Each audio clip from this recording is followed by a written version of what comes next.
Good morning, সবাই কেমন আছো? আশা করছি সবাই খুব ভালো আছো, আর আমিও খুব ভালো আছি। আর আজকে আবারও একটা নতুন ভিডিও নিয়ে চলে এসেছি। আর আজকে হচ্ছে বুধবার, আর এখন বাজে সকাল প্রায় 8টা মতন। তো ঘুম থেকে উঠে আমি প্রথমে ফ্রেশ হয়ে 1 কাপ চা খেয়ে নিয়েছিলাম, ও তারপরে বিছানাটা গুছিয়ে নিয়েছি। এরপরে বিছানা গোছানোর পরে আমি ঘর সব কিছু ভালো করে পরিষ্কার করে ঝাড় দিয়ে নিচ্ছি।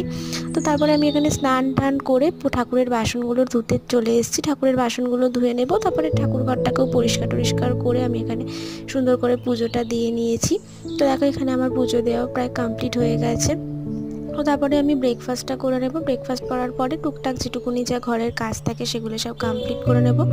তো ব্রেকফাস্ট করার পরে সব কিছু কমপ্লিট করার পরে আমি একটুখানি কম্পিউটারে বসেছিলাম। মা তখন একটু বানিয়েছিল ধনেপাতার পকোড়া, যেটা খেতে খুবই ভালো হয়েছিল।